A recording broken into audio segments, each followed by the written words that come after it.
The gentle September breeze, heralding the end of summer, rustled through the street trees of Grand Rapids, Michigan. Sarah Connor, 38, was going through her usual morning routine. "Ethan, breakfast is ready," Sarah called up to the second floor. As the aroma of pancakes wafted through the house, she heard the sound of her 5-year-old son Ethan running down the stairs. "Good morning, Mom." "Good morning, sweetie. Wash your hands, okay?" Sarah smiled as she patted her son's head. Her husband Mark had already left for work, his seat at the breakfast table empty. This had become their recent daily scene. As she poured maple syrup over the pancakes, Sarah found herself reminiscing about 10 years ago. She and Mark had met at a local charity event. Sarah was part of the organizing committee, and Mark had attended as a donor. She was drawn to his gentle nature and intellectual aura, while Mark was captivated by Sarah's brightness and decisiveness. After 2 years of dating, they married, and 3 years later, Ethan was born. For the first 7 years, it was the happy family Sarah had always imagined. Mark was a loving husband and a devoted father. Their weekend picnics and evening board game marathons became cherished memories. However, over the past year or so, something had changed. Mark's return time from work gradually became later, and his time with the family decreased. Even on holidays, work calls became more frequent. "Mom, is Dad going to be late again today?" Ethan asked, his mouth full of pancake. Sarah hesitated for a moment. "Yes, honey. Dad's busy. But he loves us very much." Even as she said this, Sarah felt anxiety creeping into her heart. The recent Mark seemed like a different person. His gentle smile had disappeared, replaced by a constantly tired expression. He spoke less with the family, and when Sarah tried to talk to him, he responded absent-mindedly. Sarah let out a deep sigh. "It'll be okay. Once this busy period passes, things will go back to normal," she told herself.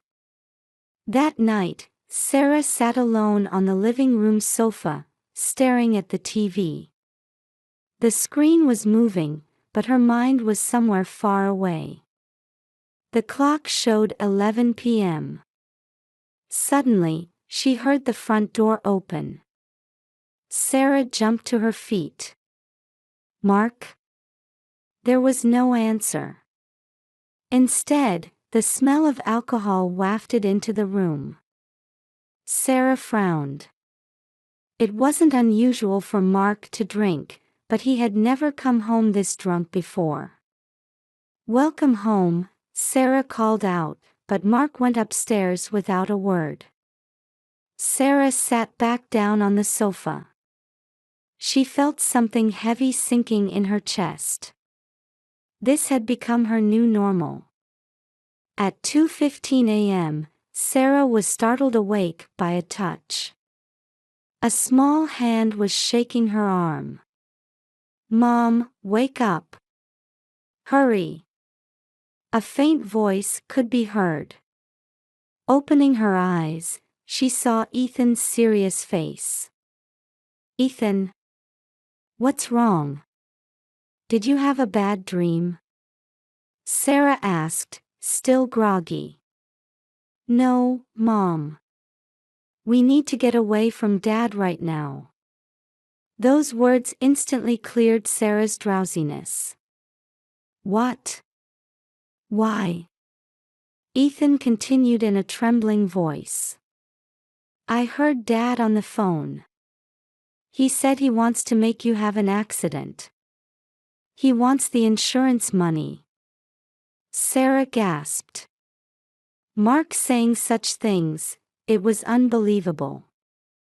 But thinking back on his recent behavior, she couldn't dismiss it entirely. In Sarah's mind, past events flashed by like a montage. The kind Mark from before, his recent cold attitude, and now Ethan's confession. Ethan, did he really say that? Sarah tried desperately to stay calm. Ethan nodded slightly. Yes. Dad was talking on the phone with someone I don't know. I was scared. Sarah took a deep breath, trying hard to suppress the panic rising within her. What should she do? Should she call the police? Or...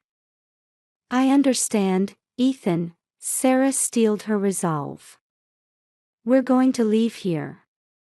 But quietly, okay? We don't want to wake Dad. Ethan nodded, looking relieved. Sarah began packing the bare essentials with trembling hands. Her mind was in chaos, but one thing was certain: she had to protect her son. That was the only thing she could do right now. Sarah's hands shook slightly as she packed the bare minimum into a suitcase in the darkness. Ethan, don't forget your favorite stuffed animal, Sarah whispered to her son. Ethan nodded silently, clutching his beloved teddy bear. Sarah put her wallet, cell phone, and a folder of important documents into her bag. Her hand reached for the ring box. Her wedding ring. She hesitated for a moment, then slowly removed it from her finger and placed it in the box. Mom, what about Dad?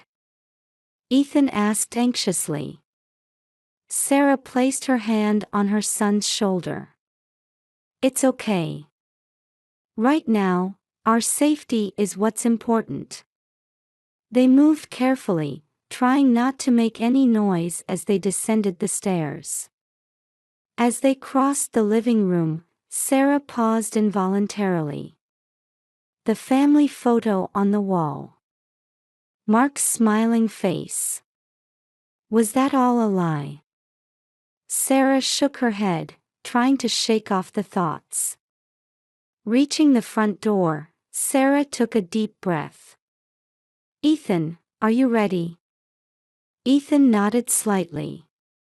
Just as Sarah put her hand on the doorknob, there was a knock at the door. Sarah's blood ran cold. Mark? But why would he knock on his own house door? Fearfully opening the door, she found an unexpected person standing there. Martha. Her mother-in-law, Martha, 65, stood there with a worried expression. Sarah, thank goodness you're awake. Martha's voice was tinged with relief. What are you doing here so late? Sarah couldn't hide her confusion. Martha noticed Ethan behind Sarah and frowned. Are you two going somewhere? Sarah stumbled for words. Should she lie or tell the truth? Martha, seeming to sense Sarah's hesitation, said quietly, I came about Mark. He's been acting strange lately. Sarah's eyes widened. Had Martha noticed too? Can I come in? We need to talk. Martha's voice held a sense of urgency. Sarah hesitated for a moment but nodded, holding Ethan's hand tightly. The three moved to the living room. Mark's been asking for money lately, and he's been quite aggressive about it. Martha began. Today, he demanded a large sum. When I refused, he burst in, shouting terribly. Sarah gasped. Was this the real Mark? So I came to check on you, worried, Martha continued. I never imagined you'd be trying to leave. Sarah took a deep breath, steeling herself. Martha, Actually, Sarah confided in Martha about what Ethan had overheard. Martha's face paled. I can't believe it, Martha murmured. But seeing Mark's recent behavior, I can't dismiss it completely. Sarah nodded. We were about to leave temporarily. Martha's expression became resolute. I'm coming with you. To my house. What? Sarah couldn't hide her surprise.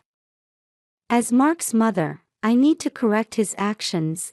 Martha's voice was filled with strong determination. But first, we need to ensure your safety. Sarah felt tears welling up. She had an ally. She wasn't alone. Thank you, Martha. Ethan spoke in a small voice. Grandma, are you coming with us? Martha smiled gently. Yes, Ethan. Grandma will protect you. The three hurriedly got into Martha's car. Sarah held Ethan close in the back seat. Just as the car started moving, the light in the upstairs bedroom turned on.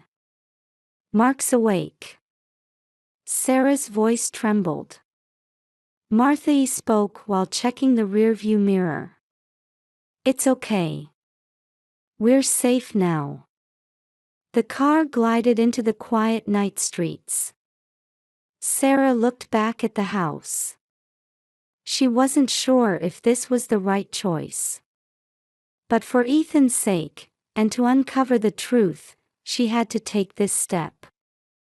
There was still time before dawn. However, a new dawn was about to break in Sarah's life. A week had passed. Sarah and Martha's investigation revealed more shocking facts than they had anticipated. Sarah stared at the documents received from the lawyer and told Martha in disbelief, it seems Mark has been accumulating debts. Martha's expression turned to surprise. Really, how much? Over $100,000, Sarah's voice trembled. And most of it was incurred in just the last 3 months. Both women were at a loss for words. What could he have used such a large sum for? The information Martha had gathered was equally shocking. According to Mark's colleagues, he had been frequenting casinos recently. Gambling addiction. Sarah murmured. But why didn't he talk to us about it? Further investigation revealed even more serious facts. Mark had been borrowing money at high interest rates from illegal moneylenders. And to repay. He was planning insurance fraud. Sarah's voice shook. He was going to make me have an accident. Martha covered her face with her hands. I can't believe it, my son. Sarah's heart was in turmoil. Anger, sadness, and strangely enough, worry for Mark. How desperate must he have been? But why did he tell Ethan? Sarah voiced her question.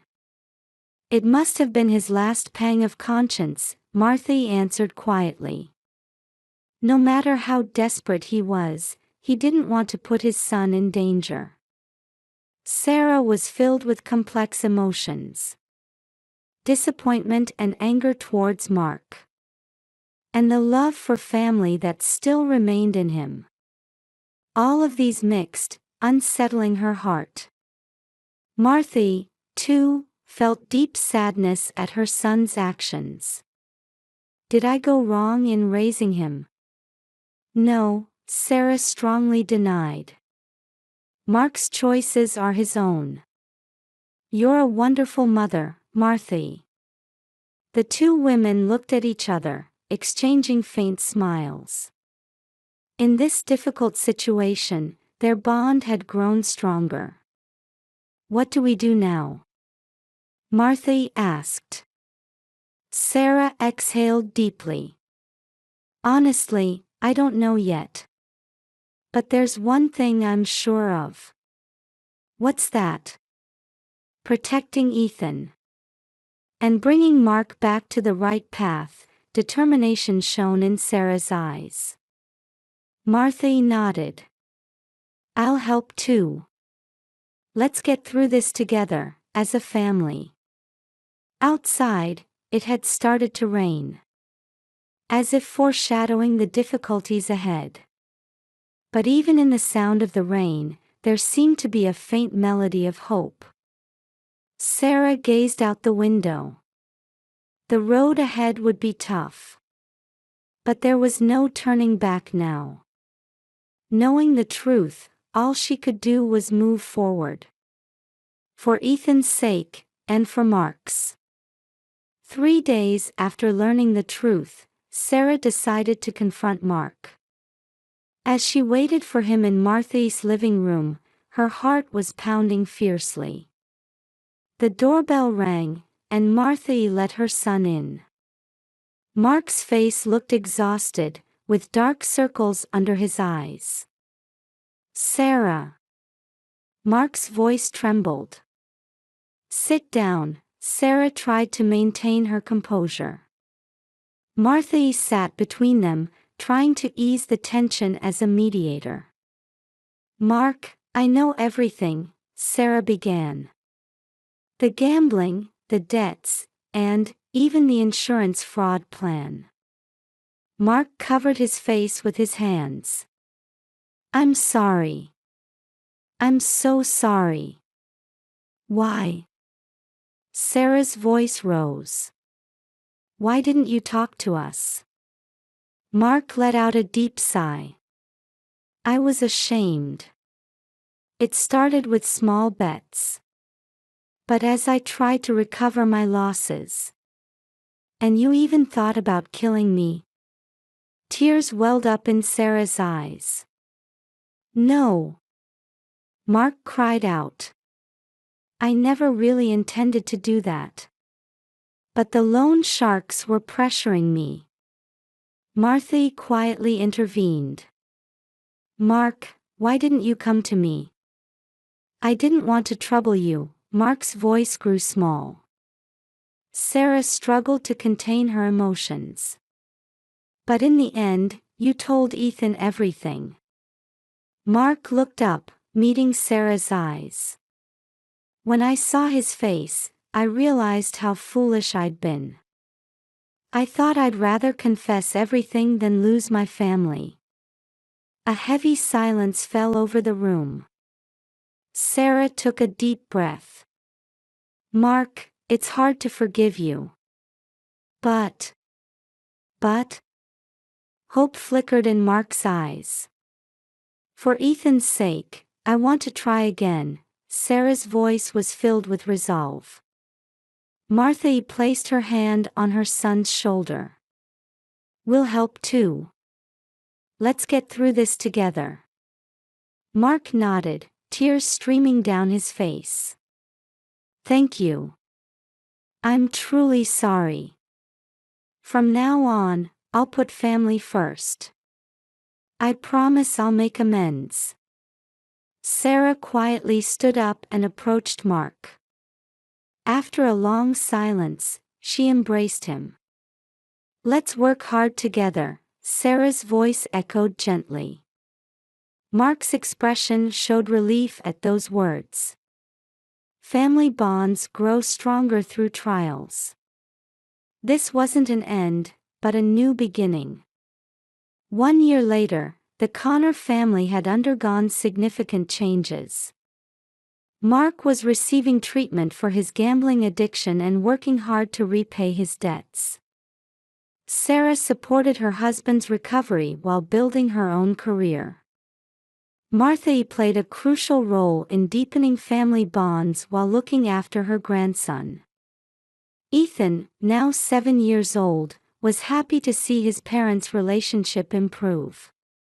He often said, I love Mom, Dad, and Grandma. One evening during dinner, Mark said to his family, thank you all.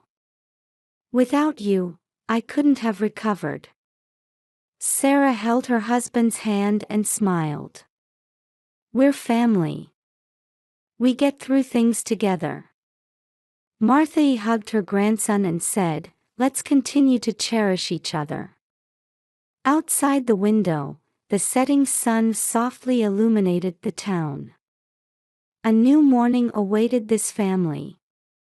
5 years later, the Connor family was bound by even stronger ties. Mark had fully recovered and was working harder than ever for his family. Sarah was proud of her husband's transformation, and their relationship had deepened beyond what it was before. Ethan, now 12, had learned the importance of family by witnessing his parents overcome their trials. Martha continued to fulfill her role as the family's pillar while watching her grandson grow. One weekend, during a family picnic, Mark quietly said, I'm truly sorry. And thank you. Sarah looked at her husband and smiled gently. We've already overcome the past. Now, let's look to the future. Ethan hugged his parents, while Martha warmly watched over the scene. This family had become stronger and more deeply bonded by overcoming their difficulties.